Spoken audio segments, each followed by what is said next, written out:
Kui sul on akustiline kitarr või elektriline kitarr ja sa tead, et see põlve peal mäng on jama, ebamugav, halb asend, raske mängida ja raske head tehnikat kasutada.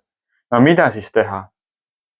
Sa oled kuulnud, et jah, et klassikalist kitarri mängitakse sellise jalapingiga, mis tõstab selle vasaku jala üles niimoodi, et pill istub mõnusamalt ja teda ei pea püüdma, aga sa ei taha jalapinki osta. Sa ei taha ka kitarri põlvepatti osta. Aga mida siis teha? Väga hea lihtne lahendus on see, et sa saad ikkagi istudes mängida, nii et pill istub sul heas asendis. Lahendus on siin täitsa seina peal olemas, see on rihm.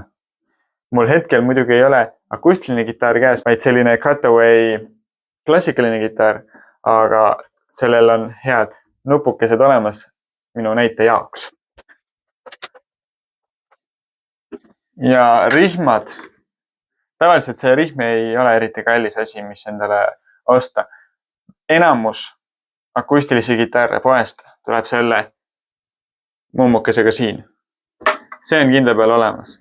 No tihtipeale see jama on küll, et võt siin seda mummukest ei ole ja siis see rihma saab kuskile siia üles kinnitada, aga ta ei jää väga mõnusalt siit nagu õla peale hoidma, ehk siis ma soovitan kas julgeda ise panna siia või siis tihtipeale krõvitakse ka siia läbi selle paku, mis siin vastas on, see vastuse punn nii-öelda.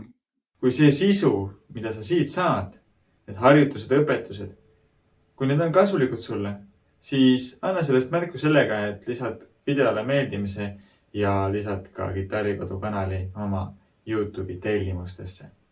Tänud! Ja kui paned omale rihmaga kitarri kaela, siis saab tegelikult ka väga mugavalt täpselt selle mõnusa asendi, aga ilma jalapingita. Väga oluline on panna õige suurus, et sulle see üldse kaela mahuks.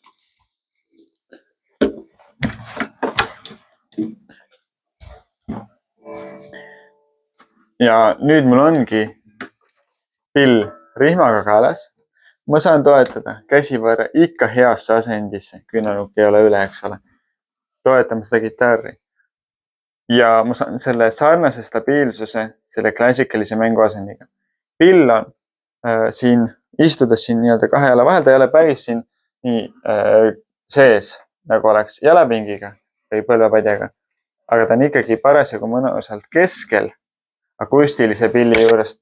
Just akustilise pilli mõttes on see, et ta on seal kaugel muidugi nagu siin pool ja siis veel üle, et selle lahendad isegi kui sa oled siit ikkagi natuke kõrgemal, see on oluliselt mugavam.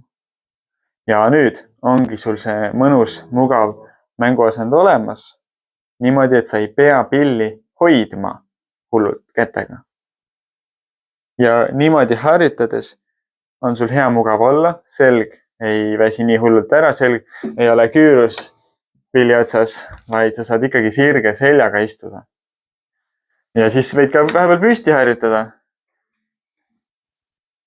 Eks, jah. Et kui sul seda mummukest siin ei ole, ma soovitan selle kas lasta panna või tellida kuskilt või osta see mummuke ja panna ise. Et kui sa ei ole kindel, kuhu seda hästi panna, siis lase teha seda seal poes.